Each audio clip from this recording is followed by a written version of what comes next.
Welcome to episode 5 UFL Podcast with NexLevel Sports. You're here with Tristan in LA. And you have Jordan in Buffalo. Oh, thanks. And Robert. Where are you this week, Robert? I'm in Saigon. Oh, he's home. Me and Tristan are repping the Next Level Life shirts. Carpe diem. Oh, yeah, we got some shirts, boys and girls. I'm rocking my white beater polo, as mentioned a couple episodes ago in our fashion segment. Speaking, and now we have to bring it up, of blue polos. Did you see the new Ferrari fits, the merch? Pearl, did you see the jacket? I saw them. I love baby blue. I think that's a very clean color. It looks good on a lot of people. I'm just not sure if it's conducive to a competitive car. I don't care. I'm ready to become a Ferrari fan just because of the blue. If they keep it on the car, I'm a fan for life. I don't know. I like the merch for the jacket. I do not like the short sleeve button down. I think it does not look good at all. You gotta be careful with that color. No, you don't. No, not at all. That's best color in the world. Anyways, when you're not wearing the red, wearing the blue. Never wearing the blue. True. All right. Well, let's get into the things that are important. We'll post this clip right here. But Pearl, I think there's something we're gonna have to do for you to start the episode. You know what that is? I do not. I do not. You're about to spin the punishment. Did I miss out on homework? We made a no. Bet. We made a bet last episode on the over/under of the Arlington Renegades game. I'll bet you the Renegades put up over 12 points this game. What are we betting? Loser has to spin the punishment wheel. Okay, deal. Shake on it. I love it. Shake on it. We landed on 12, and of course they did exactly what I knew they were going to do. Put up a whopping 15. I wasn't even worried for a second. So they hit their over there, which means you are spinning. You are spinning the punishment wheel. Spinning the punishment wheel. Well, I will take my lumps as they come. So bring it up, Tristan. I will bring it up. You got it now. Now the picker wheel is about 90% my inspiration. This wheel is about 100% your guys' inspiration. So I'm a little bit concerned to see how dark and convoluted this will get.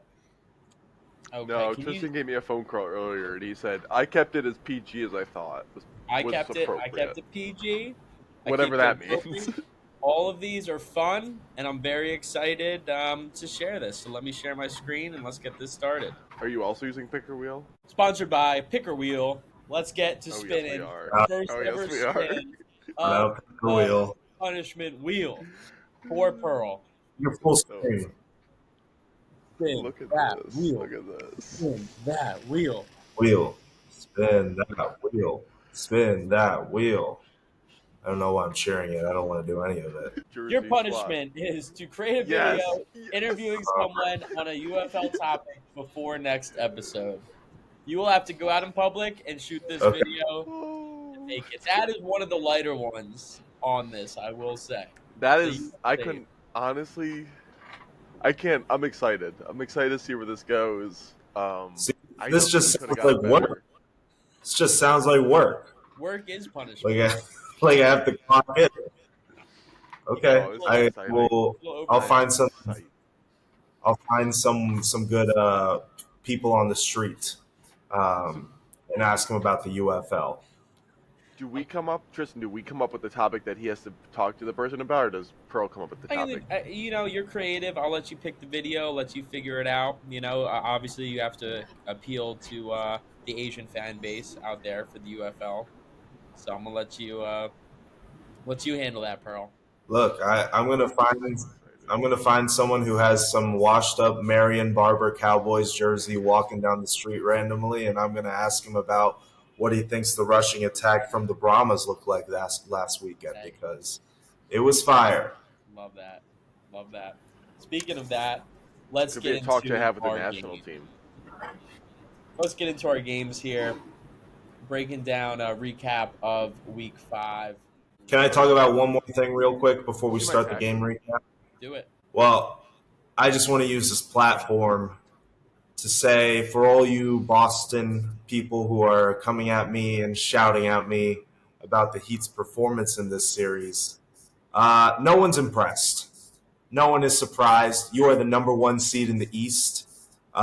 It's not impressive when the 1 seed beats the 8 seed, missing 3 of their best players. But if that's where you guys want to go and have a parade down Main Street and start shouting from the windows that you guys beat a hobbled Heat team, go for it. It's a real sad state of affairs over there in Boston, and I'm a little disappointed in the reaction at the conclusion of this series. For Miami's sake, I just hope that we move forward and pick a direction. Either let's go try and win now with Jimmy and Bam and trade some of these young guys, or let's fully buy in with the youth.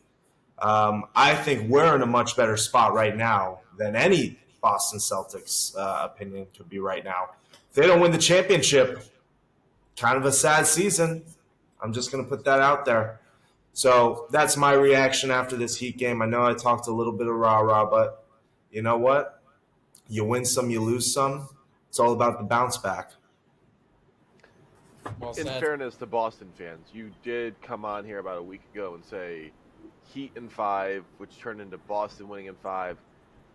And that Boston winning in 5 was, let's be honest, an ass whooping for those last 3 games. I mean, a freaking ass whooping. You guys put up less than 50 points at half almost every game. It's embarrassing.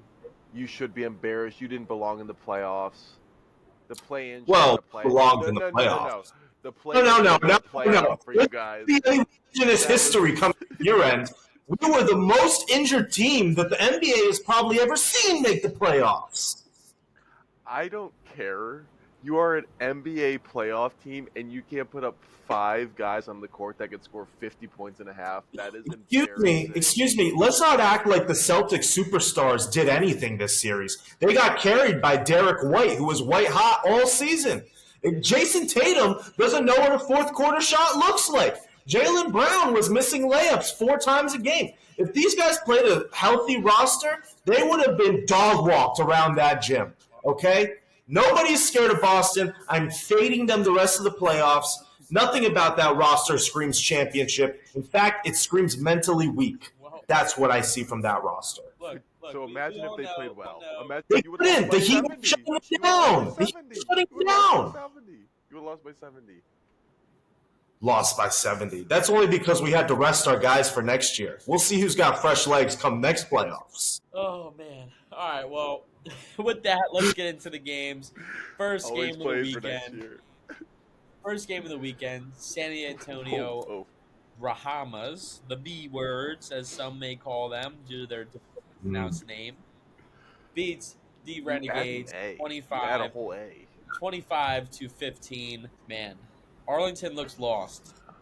They look more lost than me trying to figure out where Arlington is on a map. I don't know if it's Virginia or where they actually are playing, so I'm not sure. Okay. I'm actually not sure what state they play in. I said this last game. Coach got to get fired. Coach needs to get fired. You're 0-5. It's time to go.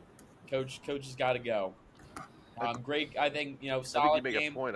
I don't think Texas wants part of them. Yeah, that's where they are. Arlington, Texas. Now we go. There we go. Luis Perez completed 72% of his passes, 269 yards. Better day than Quinton Dormandy, who had 3 picks. I mean, also Arlington, how are you getting 3 picks and you still can't win the game? Coaching change. We need a coaching change here. 2 of their running backs under 1.5 yards a carry. That's garbage. There's changes got to be made. I mean, look, this game started and ended in the trenches. San Antonio was running all over them early in the first half. They ended up with 190 total rushing yards, good for almost 8 yards a carry, 2 rushing touchdowns. I was really impressed with San Antonio because that's the sort of football that wins you games later on in the season, right? You have to be able to implement the run game, and you have to be able to take some time off the clock when you need to. Also, I really love the jerseys they were wearing. I don't know, maybe it was just the way they were getting hit by the sun, but those looked really clean, those yellow highlighters. Impressive win for the Brahmas here, I think. What was impressive about it? They played a team that's 0-5. A team that next week Well, I mean, look, there was never a doubt. Out of playoff contention. Out of playoff contention. There's never a doubt. Never a doubt. I don't know. I mean, from the first snap. You made a good point. Brahmas definitely, the running attack helped them. Obviously, Quentin Dormady had a struggle of a day, to say the least. But sometimes you got to rely on the rushing attack, and in a game where, I mean, they probably knew they were the better team coming in. Second place, they're second, right, in the XFL, or are they first in the XFL conference now? Second. I believe. Second. Yeah, I'll pull it up to confirm.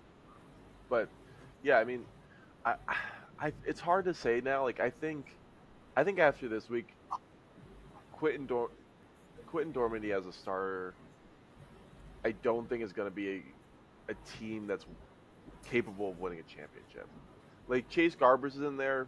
That team looked a lot more explosive, a lot more on time with their routes, a lot more efficient. I don't see them as a championship winning team with Dormady in there. And that's, I mean, we'll see. I mean, they still winning, but it was against a team that, I don't know, a team that realistically, I mean, we're not going to see a team go 0-10, right? Like, that's crazy. I don't know. We might. We might. Again, you look at the stat line. Total yards, 338 for San Antonio, 310 for Arlington. I know. Penalties, San Antonio had more. First down, San Antonio only had 19. Arlington had 18. Super close. Again, Arlington had almost 10 more plays than them. Red zone, big issue. Arlington was 0 for 4, where San Antonio was 2 for 4. Turnovers, though, San Antonio had 3 turnovers, and Arlington only had 1. So, I know, but got to cut down on the turnovers. But what does Arlington have to do? I mean, they're tight in every stat category. I think it's coaching. I think you got to drop the coach. Checkdowns, like so many checkdowns. Yeah. I don't know. I don't think Luis Perez is the guy. He's averaging over 10. He averaged over 10 yards a pass, where Quentin Dormady was averaging under 10 yards a pass. I don't know. Not a fan. All right. Well, this to confirm the standings, so now we have San Antonio is tied for first with St. Louis, both with a 4-1. That's what I'm saying. Like, I just if they're playing St. Louis first game, like with Garbers in there, to me that's like a pick 'em, honestly. That is a pick 'em to me. But I think with Dormady, like, I think Battlehawks will look way better as of right now. I mean, there's a lot of season left. Someone else can get hurt, but as it stands, that's what I think. Yep, I agree. Well, let's get into the next Saturday night game. You had the Birmingham Stallions putting a whooping on the Houston Renegades, 32-9. What do you got to say about that? I'll take it. Take it. Because I came in here, we were doing our picks last week, and I was like, Houston's going to catch a little fire. I think they're going to take down the Stallions. Boy, was I wrong. I mean, from the get-go, they got beat down the whole game. Reed Sinnett, like, I'm not willing to say he's worse than I'm not willing to say that he's not a better quarterback than Garantano was prior to getting hurt, but because, like, I mean, truthfully, like, his stats probably say more than Garantano's did, or however you say his name. I think what's interesting is Adrian Martinez, like, obviously he's the better quarterback of the two. I don't think there's any doubt about that. But, like, his passing numbers, 11 for 20, 155 yards, like, not particularly great. Doesn't matter. Like, 9 rushes for 138 yards speaks volumes. So this is how much volume it spoke to me. I now have Adrian Martinez number 1 in my MVP rankings. I think he has officially led the best team, And I think that the way I know it's a mind blowing statement coming from the starting quarterback who just beat the Roughnecks 32-9, right? Real shocker. He's not. But What a hot take! He's not even going to play next week. What did you? He's not even going to play. Well, I think he made a great case that he should. That's fair. I mean, look, how many big runs did this guy rip off? It was literally something that the Roughnecks just couldn't handle on the defensive front. He played really, really well, and shout out Larry Roundtree, the running back. Also, that combination of those two in the backfield, they really caused a lot of missteps in that run defense. Yeah, not Ricky Pearson though. Ricky Pearson struggled a little bit. Mm-hmm. So this was I came up with an analogy for the Birmingham team. Because I sort of, when I was watching him play, I was like, man, this kind of reminds me of the Eagles team that lost in the Super Bowl. Yo, chill. Like, come on. You didn't have to do that. I mean, that's a Super Bowl. All right, enough. No. I have real facts and reasoning behind this, okay? Number one, they're a great running team with a mobile quarterback. I think, obviously, you see the parallels between the Eagles. That works. Strong defense, okay? That front seven was getting after it yesterday. And on the O-line, on offense, they utilize the tight end over the middle really, really well. And I think that they're constantly going to keep finding those seams the more that the season progresses. And so I watched them play, and I'm like, look, this is another team that obviously they're number one in the league right now. But it feels almost unstoppable the way that they're running their offense currently, sort of like how that Eagles team felt going into the Super Bowl. They will be stopped. The Birmingham Stallions will be stopped, and it could be sooner than we all think. Nope. It's going to be soon. I'm willing to place another bet that the Birmingham Stallions will not lose a game the rest of the season. I'll bet a punishment. We all bet on that. I absolutely will. Yes, there we go. God, it's not going to be this week. They're not going to lose this week. Well, who are they playing? Showboats. Sounds like 6-0, buddy. Oh, well, wait, week 7. Week 7, they're going down. Do you have any thoughts on this game, Tristan? I kind of shared some of mine throughout. Think Birmingham was a solid team here. I don't think they're as good as people are giving credit for. I think Adrian Martinez is a great runner. I don't think he's a great passer. I think they go down. The team's going to struggle. Roughnecks are not good. Are not a good team. Yeah, that's my analysis right there. Let's run into game. Well, no. Let me say. I think I saw them beat the Renegades, and I was like, you know what? Maybe they're not that bad, but I think the Renegades are just really that bad. Like, truly that bad. All these Texas teams are trash. Except the Brahmas, as Tristan called them. Yeah. Well, let's run into game 3. This one was a nail-biter until the fourth quarter. Then, Seriously. St. Louis 45-12 over the DC Defenders. Battle Hawks, hawking and battling. What a game. What do we got to say? 2 of the top teams in the league. Well, I think the easy thing to point out here is that Hakeem Butler played like a man amongst boys last week. The receiver, I mean, he's a guy who, and this might be a little foreshadowing, but I may want to stake my claim on him now. He's one of those guys in this league that I really feel translates well. He was a 4th-round pick when he was drafted to the Cardinals, I believe, out of Iowa State. But that performance he put on was just out of this world. And I will pull up the stat line so I don't misspeak here. He had 6 catches, 147 yards, 2 touchdowns, and a long of 80. That's what we call a good day at the office. Yeah. So he really, DC just did no defending. That was the issue. They couldn't even if they wanted to. Yeah, I mean, I like Hakeem Butler. I just don't think he's that fast. Doesn't he look slow on the field to you? like he makes big plays. He's a big body.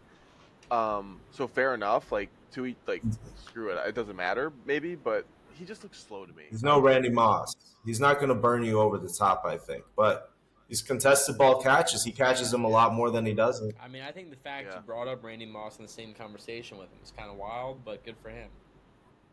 Well, they're 6'4", both kind of wiry. Oh, both wiry. Yeah.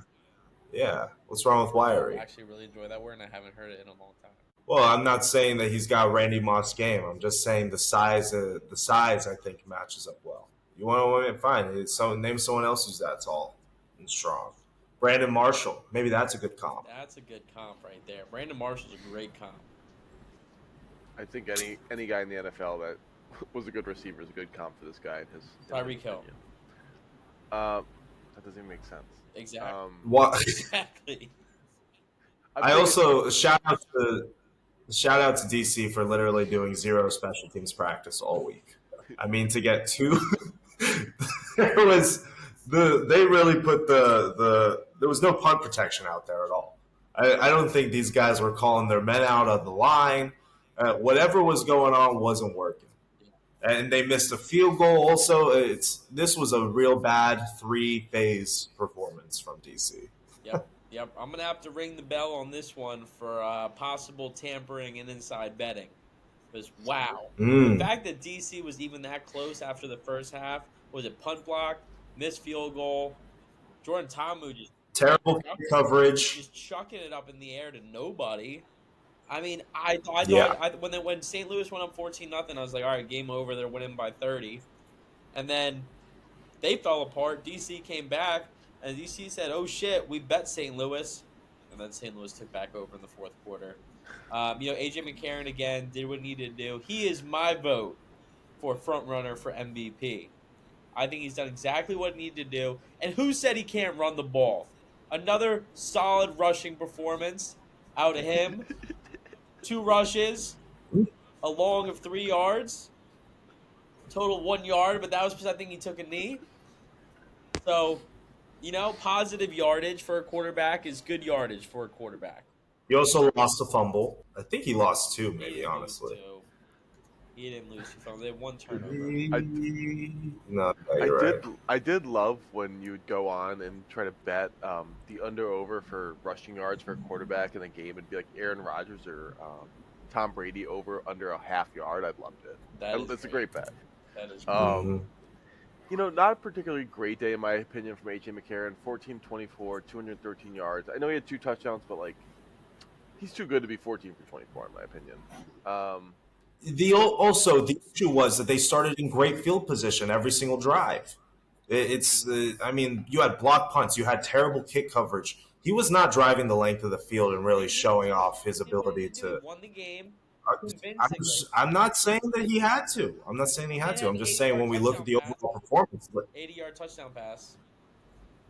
He can thank Hakeem Butler for that. It was a team effort. Yeah, maybe with the center snapping the ball to the quarterback. I mean, that was a grown man play. St. Louis, you want to talk about over-under? They almost hit the over by themselves. Yeah. It was 47 coming into the matchup and finished with 45. So maybe that's what you got to look into for tampering. Yeah. I think, Jordan, I think we chatted at halftime. We're like, oh, the under's looking good here. Yeah. Nope. Yeah. Well, I mean, at one point I'm like, took the dog for a walk and I looked at the score quick and they're up 20 points and I was like, did I miss? What? I did not leave the house and it was that far away. That big of a spread. Yeah, they took off in the fourth quarter. But like I said last week, to me, probably the most complete team, the ability to run the ball and 3 guys deep running the ball and running it effectively. So, no surprise here that they took this game, in my opinion. Yeah. The move is to our Sorry, one more note. I have one more note, Tristan. We had the dreaded announcer's curse pop up during this game. So we had the DC kicker, okay? And his name is Matt McCrane. He came into this game 0 missed field goals on the season. How many did he miss yesterday? 1. Zero. He is no longer perfect. And that is something that a lot of the kickers this weekend faced struggles with. We saw a little bit of the yips out there with a couple of these guys. Not up to the standard we expect from the kickers in the UFL. I might Not say. up to NexLevel Sports quality there. We were looking to Mm-hmm. possibly, NIL deals, but got to make your kicks, boys. Had to settle for the Vietnamese national flag football team. Let's tease them. We can't announce that too yet, but maybe All right, just a tease. Maybe a large, NexLevel Sports, professional sports team partnership. Don't want to give too much info away about it, but be on the lookout for that. There you go. Awesome. Let's move to our last game. The Michigan Panthers Motor City Kitties laying a whooping on the Memphis Showboats, 35-18. Let me hear it. I told you guys what was going to happen. Let me hear it. Memphis Showboats, more like Memphis no-shows. Oh, I wish I had the laughs ready. Dang. That's actually the only note I had written down. No, but so sad to say, EJ Perry for the Panthers not starting this game. We saw Danny Etling come in at quarterback. And, they obviously won the game, but mixed reviews, I'd say, for Etling. A lot of the stuff he was hitting was really short. He was playing it safe. But little note here, I think every single game this season, we have seen the Michigan Panthers score a rushing touchdown with their quarterback. And Danny Etling filled those shoes perfectly. So, it wasn't the most exciting game of the weekend. It started with some rain, and, in F1, you're like, oh, we get a little rain. This could be exciting. And I guess it was a little bit, but the Showboats, they started no real signs of life after a little bit. Yeah, tough one again for the Showboats. Feeling bad for my boy Vinny. He had a few catches to start the game, but again, he doesn't get targeted later in the game. He needs to get more touches, I'm going to say right there. A great receiving performance, though, from Dawood Davis. 6 catches, 101 yards, touchdown, 82-yard long. We thought we might have seen the longest play with the 80-yard touchdown, but nope. Had to one-up it with the 82-yard completion there, so very impressive. Neither quarterback, I thought, played well. Michigan's strength has always been their running game. I think they had another solid performance with the 2 running backs averaging over 4.5 yards a carry. And it's the defense. Comes down to the defense. That Michigan Panthers defense is strong. They have a good O-line. I think that's what's going to, keep them in it. Keep them in it for the playoffs. Playoffs? Hold on. Can I take the dog out quick? Kirby got something to say? Dude, so much. Dude, what do you want to say, Tristan? Like, you're rolling your eyes. What do you want me to do? Kirby Stew. We love dogs at NexLevel Sports. We're very supportive. Cool. Jordan, what do you got to say about the Michigan Panthers laying a whooping on the Showboats, or as Pearl calls them, the no-shows? I thought Troy Williams really struggled. Honestly, Danny Etling to me, I think he's the better quarterback between him and EJ Perry, in my opinion. I thought he was making the simple throws, letting his receivers take it and run with it. I mean, not the greatest day, but between the two of them, I think he's the better answer right now. Overall, Michigan they win. They win games. They figure it out. Jake Bates did miss a field goal, which was kind of crazy, but I don't think the Showboats are very good, and I think the Panthers are a legit contender for a championship. I disagree with you, especially on that last point that they're a championship contender. I feel like the mantra, good teams find a way. How can you say they're not? Let me tell you, I'll explain it to you right now. Good teams find a way to win, bad teams find a way to lose, right? The Memphis Showboats are a terrible team. They are not good at all. But they kept making mistakes, even though the Panthers gave them multiple opportunities to stay in this game. Whether it was a bad turnover, whether it was a poor production on offense, there were many opportunities that the Showboats missed and couldn't capitalize on that a good team, say St. Louis, say the Brahmas, say the Stallions, all these guys, I don't see them making the same mistakes that the Showboats did this weekend. And I think it was much more of a fact that, that the Memphis just isn't very good versus the Panthers are actually a good team. And, I already made my point on Etling. I didn't think he played that much better than Perry normally would have. I agree. Well, I mean, I think you make a fair point in the sense that, like, the Showboats are probably not the best team to get a legitimate, feel of how good is this team. But again, like, their defense to me is so strong and so consistent that they pull that offense along and keep them in a lot of games. And one way or another, they still scored 35 points. Like, that's enough to win most of these games. For sure. It's gonna be a team that if the further they go, it's gonna be because that defense and that running game carries them. Definitely. You saw Hills, the running back Hills. He had 82 yards, 3 touchdowns today. So it's not like Etling even really needed to do anything. Just don't make a mistake. Don't give the ball away. And he didn't. Yeah. Only 1 fumble on the day for Michigan. I mean, Memphis, 2 fumbles, 2 picks. Hard to win games that. I think, Jordan, to your point, even though you've just hopped on the bandwagon, I've been a fan of the Motor City Kitties for a little while now. But I do not think they have what it takes to have them win the championship. I think the defense is there, but you need a quarterback that's at least reliable, the quarterback that can make things happen, and I just don't think they have that. Strong running game, but I think in the playoffs they go down, 2 scores. I don't see them being able to fight back. I don't think they have the offensive power and the weapons to do that. I think they're, a few draft picks, a couple changes away from it, and I think they'll have a good season, but I don't think they'll do it. Okay, well, let me just say this and we can move on.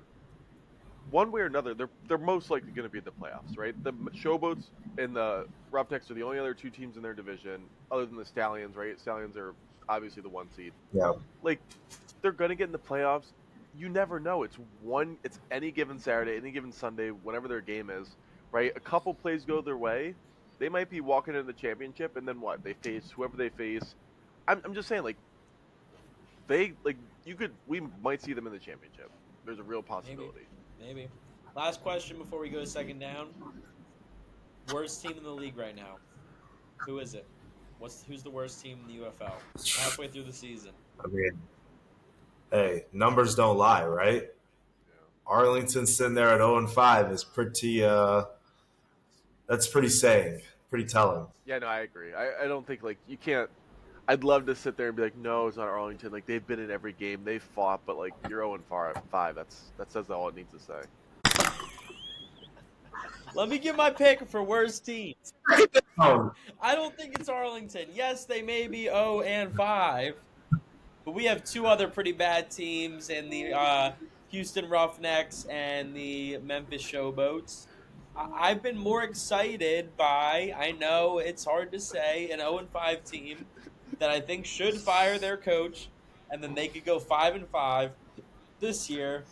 I think it's between the Showboats, Houston Roughnecks for worst team, and although the Houston Roughnecks did beat Arlington Renegades, I think they are the worst team and will finish the season with the worst record. Yeah.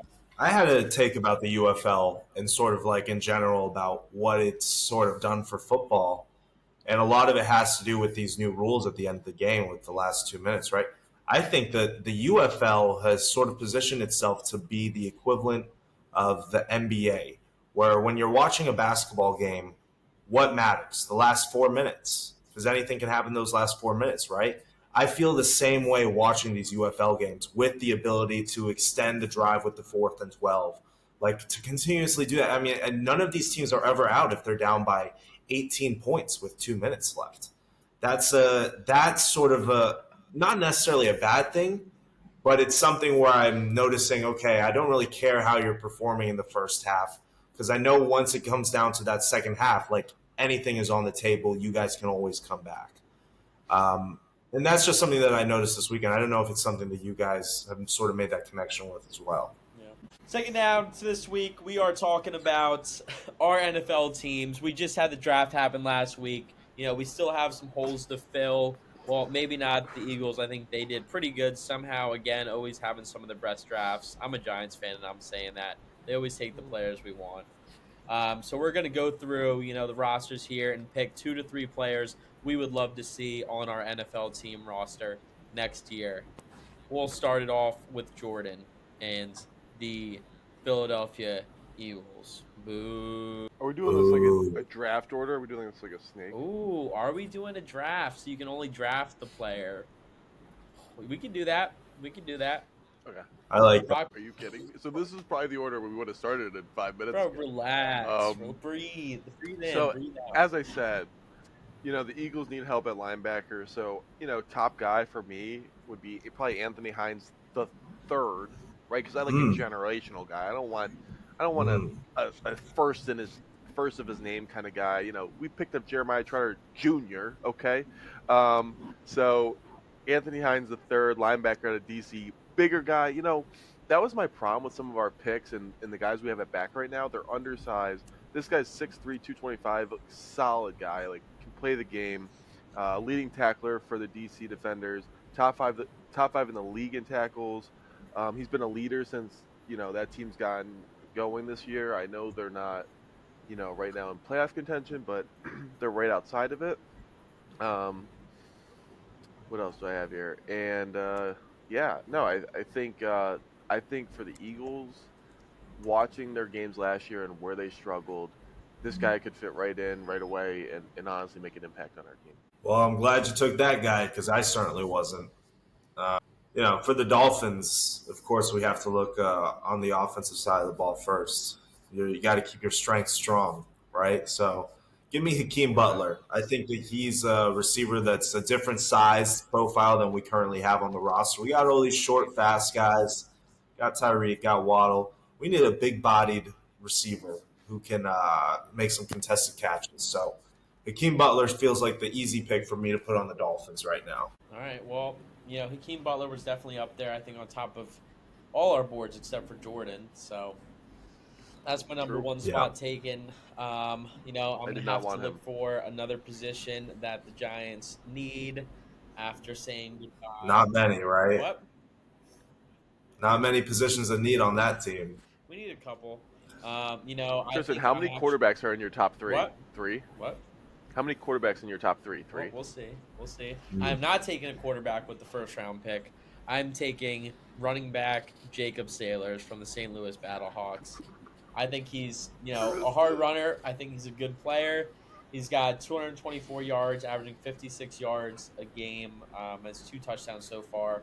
Also doing well, catching the ball out of the backfield. I think we need some more help there with Devin Singletary. So he is who I will be taking with my pick. He's only 24 years old. I still think still's got some game left in him. I'm going to go with guard Liam Fornadell from the DC Defenders. It's a good pick, Justin. Good pick. Good pick. I think he's a great puller. I think he's got the potential. Bit of pull. We need some O-line help, and I'm going to take him. I know he's sitting pretty high on some of your draft boards, but I'm going to snag him up here in the second round. Liam Fornadell. Yeah, I thought I could have gotten him with my last pick, so that's a good one. So I'm also going to go a little bit unconventional here. For the Dolphins, I think that we need some help on the special teams side of the ball. And that's why I'm going to select Darius Shepard, receiver / return man specialist from the St. Louis Battlehawks. This guy, it's time that we get Braxton Berrios out of there, let him go chill on the beach with his little high school girlie doing their TikToks and whatever. That's not the sort of football we want to do here in South Beach, okay? Is it not? That's a little bit more of the football as opposed to the football. That's where I'm going to go. Give us some special teams help here. Okay. Interesting that you'd go special teams. Like so much. Well, with a team as stacked as the Dolphins. Was it not that the defense struggled so much last year for you guys, and then you just decide that we don't need any defensive help. We're good. Look, I still have a pick left, and I don't think you guys are going to choose who I'm thinking of. So don't worry. I got a strategy here. All right, well, I got back-to-back here, so it doesn't really matter how I go first. I guess for contract deal's sake, I'm a defensive guy. I'm a DB, so I'll go with the DB guy first. Kind of Kua's got to be on everyone's list here, right? Shoot. He's top DB in the league, in my opinion. Leads the league in interceptions. BYU guys, so he's tough. He's willing to hit. He's just always around the ball. I mean, when you watch their games, he's around every play consistently. He's playing the ball. He makes plays. He's in the backfield. He's in the run gaps. Like, this guy does it all. So, I know we picked up a lot of DBs like we talked about earlier for the Eagles, but give me another DB in kind of Kua. And then my last pick, Marcus Sims, Panthers wide receiver.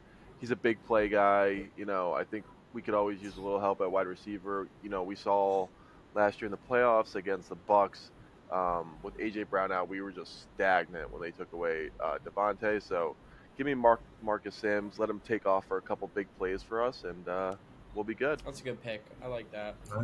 I like both those. Strong picks.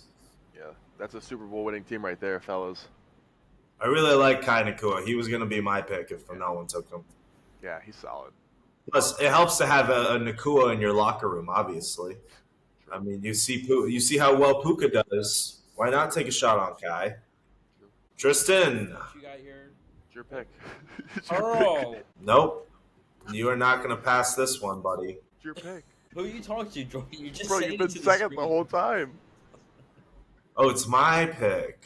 You've been second the whole time. Why did I think it was Tristan's pick? I don't know. Couldn't tell you. Okay. Well, originally this pick would have gone to destroying the punter. But unfortunately, because we need some help with that in Miami. I might have gone 2 special teams guys if he was still available. He's not a punter. He's a kicker. Well, we needed someone back there. What about Bates? You know what? Mike McDaniel has a saying: if he could draft an edge rusher every single draft in the first round, he would. So you know what?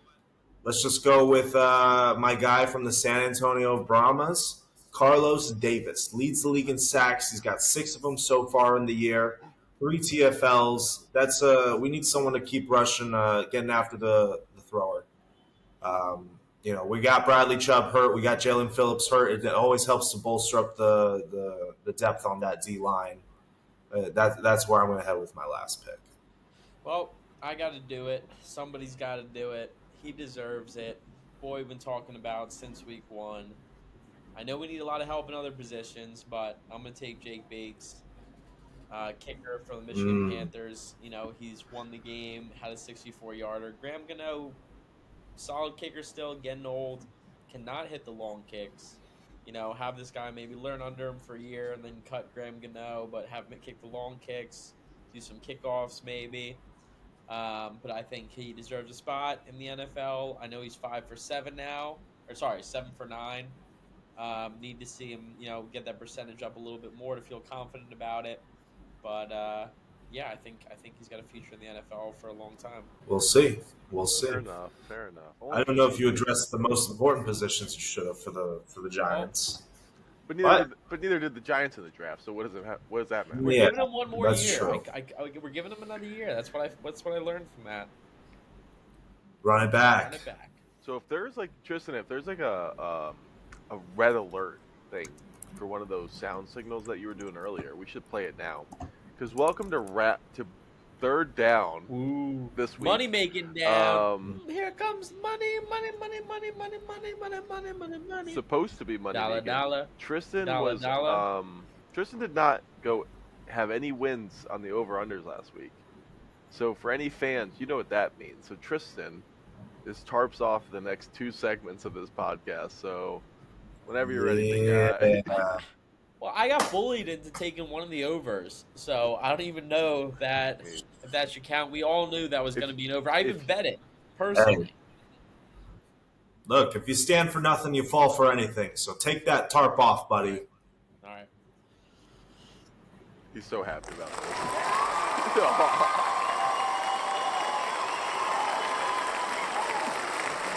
The applause. Stop. The applause. It's not the applause. necessary. It's not necessary.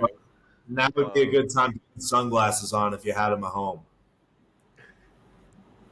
But just to recap last week real quick, in game one, or overall, Pearl 2-2 on his game picks, and then for the over/under, game two was a push between the Brahmas and the Renegades. So everyone kind of obviously pushed on that game. So I wasn't even Pearl 0-4. Yeah, you were. You didn't win one, buddy. That is controversial. Pearl was 2-1 on the over/under. Tristan, like we said, was 0-3 then. And I was 1-2. If Pearl is 2-1 and you're 1-2, how would I be 0-4? Tristan was 2-2 on it, or no, 3-1 on your picks last week. Yeah, Tristan. I got you money there. And I was 1-3. I was really nervous through this one. Weren't you 0-3 in both categories going into the last game? No, because I had the Battlehawks. But the over/under, I was 0 for 3 going in. But thank God I'm not joining you, so that's all that matters. But this week, what's the overalls? What's the overalls for the season now? Okay, so just to recap, I did it your way because I didn't want to get yelled at again for doing it my way. So thank you. Pearl's 8-8, 500 on the year. Tristan and me are both at 9-7. Fight him back, baby. Yeah. Tight. Over/under is Pearl 5-2-1. 5-2-1. That's pretty good. Tristan 3-4-1, and I am at 4-3-1. Interesting. But your best bet's only the next bet, right? So we can't live in the past. We got to move on to the present. We got 2 games Saturday, 2 games Sunday.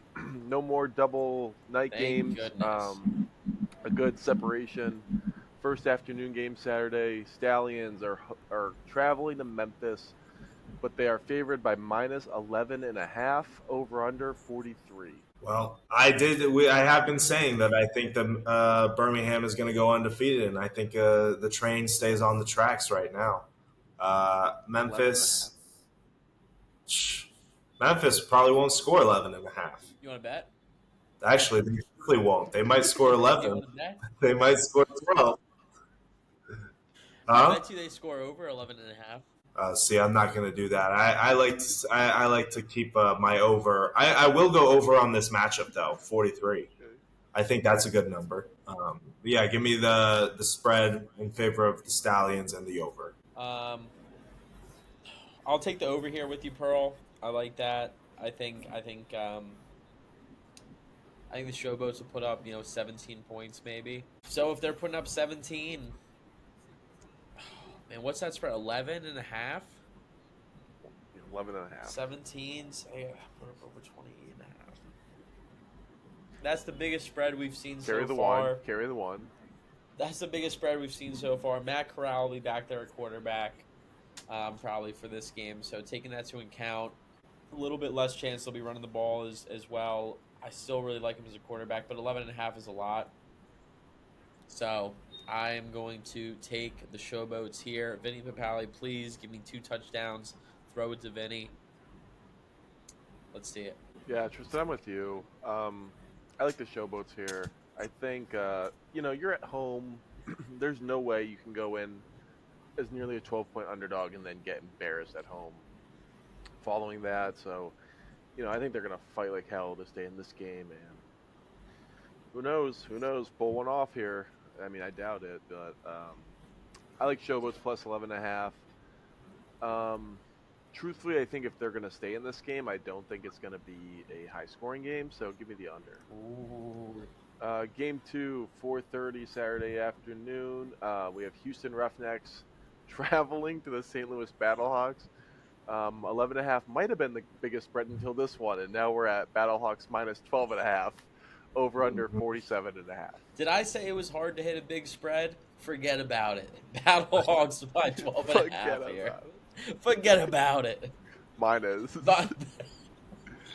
Tried to sneak that one by you, but couldn't get it by him. Battlehawks is minus 12.5. If you're over under. What's the over under? Over under 47.5. Oh, I'm taking the under here. The only way that happens is if the Battlehawks score 47.5 themselves, which, like Pearl said, is impossible. So we're going with the under here. I don't like it because now I feel all gross on the inside because I feel Tristan's living in my head. I feel the same way about this game. St. Louis, they're going to roll here. I'm not worried about the big spread. That's where you get the big profit. That's I like the under here. I don't think we'll see the Roughnecks really put up much of a fight in this one. This could be if McCarron is going to make an MVP case. This is a game he's got to put up numbers. So I might put some personal props in for a good game on him. Maybe 2.5, maybe 3 touchdowns. Yeah, I'm kind of with you, and I think there's a good shot at that. I know Houston's defense isn't too bad, but I think Reed Sinette's going to come into this environment in St. Louis, which is just different than where you've played so far in the UFL, and they're just going to get their butts whooped. Like, I think it's not going to be close. I think this game's going to be over for pretty much from the start. Like you said, I think A.J. McCarron needs to come out here and prove himself and have a big day, and I think he's going to. So give me the Battlehawks minus 12.5, and I'll take the under as well. We'll ride this 3 for 3, fellas. Unity pick. Across the board, too. Game 3, Sunday, 1 o'clock. Renegades traveling to Michigan. Michigan minus 4, over under 42.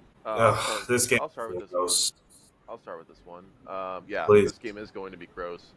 I love the under. I think this is probably like one of the best picks of the week because neither one of these two teams score the ball very well. I know Michigan put up 35 points this week, but I don't think it's going to happen this week. But I like Renegades plus 4. I'm going to stick with them until they win one, and if they don't win one, then that just stinks. But I like Renegades plus 4, and I like the under. I'll go here. Again, I've been a supporter of the Motor City Kitties. I agree with you, Jordan. I don't think they're going to score 35 again. That's a lot for them. I think Arlington's defense is solid. I think Luis Perez is solid. Probably going to take the under here. What was it, 43? 42? 42, give me the over. Forget about it. We're taking the over here. I'm taking the over. We saw points last week. 1 point. This game could go either way. Under 43? Give me the over 42. This game could go either way. I just said Arlington is a good team and not the worst team. So, with that, I'm going to have to stick with the Motor City Kitties, though. Minus, what was it, 3.5, 4.5? 4. Minus 4. 4? Yep. Minus 4. I'll take minus 4. I think Arlington needs a new coach. I think they'll be close again, but 4 I think will be good. I think this might get closer to game time. I think it might drop to like 2.5.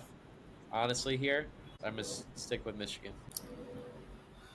Well, I like the over.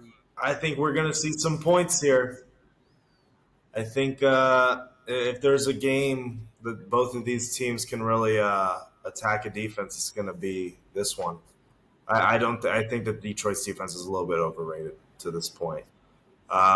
Detroit, or not Detroit, Michigan's. But does that make me confident enough to take them? I don't think it does. So, Jordan, I'm with you. I'm going to take the points and give me the underdog here. Let's roll together. Let's do it. Look, I don't hate a money line here. Money line here. Now we're talking. Now we're cooking with gas. Now we're talking my language. It would be bad to sprinkle. All I want to look. You should never plus line underdog unless you think they can win it outright. And these guys can definitely win it outright. All I want to say here is, Jordan, in our last segment, in first down, you said that Michigan was a championship team and the Arlington Renegades were the worst team in the league. And now you have flipped the script to say, oh, yeah, Arlington's going to beat them straight up. Hey, any given every Sunday, kitty has their day, buddy. Every kitty has their day. Receipts, but this is just crazy. I definitely said all this, but I'm just like, odds are, right? Odds are that they win one. At some point, they have to win. Like, odds are in their favor.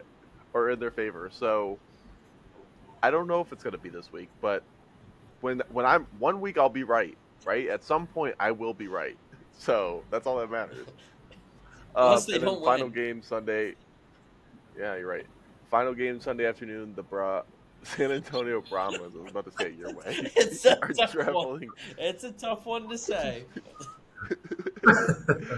Are traveling to DC.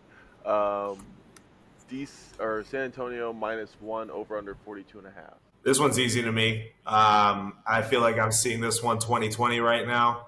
Let me get the Brahmas and the over. DC really fell. They got a lot of egg on their face last week, and I don't know if you've heard this old tale, but there used to be these guys who, when you're driving on the highway at night, they throw eggs at your windshield, and then when you try and spray the egg to wipe it off, the foam it would mix with the chemical or whatever if you in your wiper fluid, Does and it would this cause it to have foam up. to do with anything? Why? Well, are I'm you just talking saying it's going to get a little foamy for DC Okay. now. Well, I'm totally. I'm with you with the over. I like the over as a bet, but I do like DC +1. I think DC gets it back together at home. I don't think Dortmund is the answer, so I like DC is a DC bad sports town. All right, whatever. Move. Tristan, what do you think? Pearl, call us Four Eyes because we are seeing with the same vision. I'm taking the B words and the over. I'm seeing the board the same way this week. I didn't even get to drop my favorite line once this week. Yeah. I think the B words are the better team. I don't know why it's so close. DC hasn't shown anything within the last 2 weeks playing against tougher opponents that they're able to hang with them at all. I think we just saw a bunch of scoring last week, and I think it will continue into this week. So, like the over, and feeling really confident about my picks. I'd say the one that's the toughest is that Michigan-Arlington game. That one's tough. That one's definitely the one. Yeah. So I have actually a question for each of you. Tristan, how confident do you feel saying that with your shirt off, knowing that you didn't get any over-unders right last week? Pearl, how confident do you feel being with Tristan for a lot of these picks, knowing that he has his shirt off right now making these picks? I think he's finally coming to his senses. I think he's recognizing that there's a pattern of profitability, and he wants to ride the wave. I think I said some of those picks before Pearl, and he went with me. Is one thing I got to say. And two, I feel great. I feel free. I feel free to speak my mind here. No one's going to hold me back. Free. And, yeah, I mean, I still went 3 for 4 in my picks. I'm tied for first place in overall picks. You're winning money if you're betting with me on the games. So that's what I got to say. All right, let's turn it over. 4th down. Time to spin that wheel. Oh, yeah. Shout out to our favorite sponsor, Picker Wheel. Oh my god! I think I added a couple more topics. How many are we at? 108. Spin that wheel. Spin that wheel. Spin that wheel. Spin. Let's see.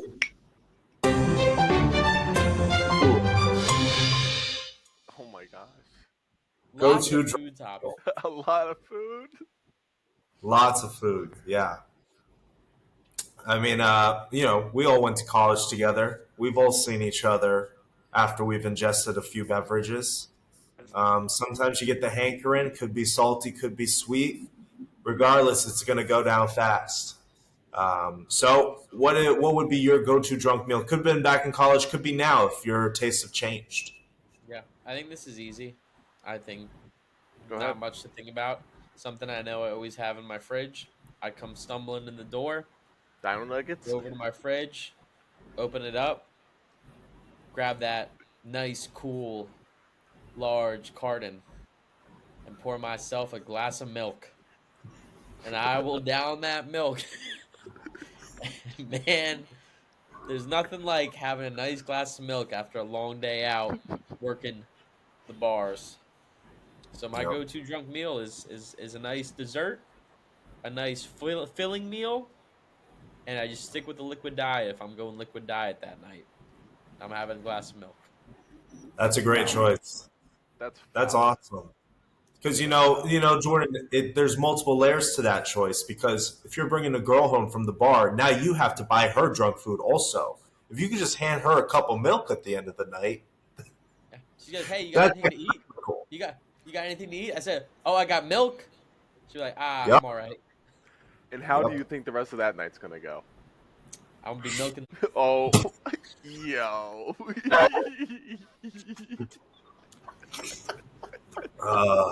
And Tristan was picking up chicks at the Lamaze class. Yo, chill. Alrighty, bro. I'll go. Okay. So we visited Pearl for his birthday, a few years ago when he was living in DC.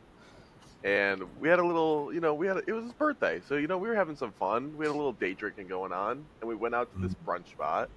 And I sat down. And I asked the waitress, I said, it was, we did the, what do they call them? The mimosas. Mimosas. Yeah. And we sat down. I asked the waitress, I said, what would you recommend? Like, we're drinking all day. Like, that's our plan. And she recommended this fried chicken sandwich. And ever since then, a fried chicken sandwich has been my go-to drunk meal, and it is phenomenal every time. I mean, it's great when you're sober, but it's amazing when you're drunk. And you throw some fries in with that, can't beat it. That's a great choice. Yeah, Tristan, I don't know if you were there for that birthday. No, he wasn't. Might have missed it. Yeah, I think you missed my about last 26. Well, maybe don't have a birthday on Christmas, and then people will show up. I mean, that's Jesus. You're Jewish. So someone's got to put those Chinese spots into business. Okay, my go-to drunk meal. Really, it meets the criteria. It's got to be hot. I don't want anything cold, and it's got to be savory. And I prefer it not be a liquid. So, since I've been out here in Asia, I've It's your pick.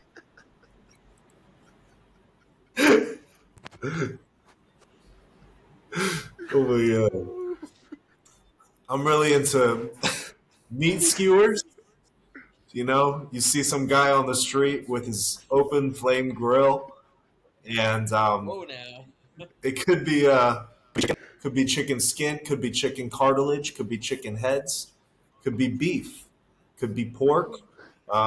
Really, as long as it's No, can't be pork. You're Jewish. it could be shrimp. Shout out to Sun Shrimp, the fun shrimp. Yes. Just give me some meat on a stick. Meat on a stick. Well, I think you and I are having two different type of nights. Tell me about it. One of them's going to result in nausea. Okay.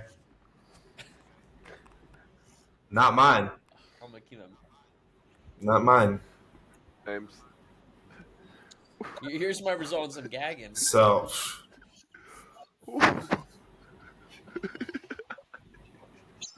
So we might both be throwing up. But you know what? The important thing is it helps you wake up the next day. Hungover meal, you can't be too greasy. You gotta wake up the next morning. God. You're doing meat sticks. That shit greasy. No, not these meat sticks. You're telling me after a full night out, you go to the man on the street, and that stick ain't greasy? Nope. That meat's been out there all night, greasing That's up. why the grease is solidified.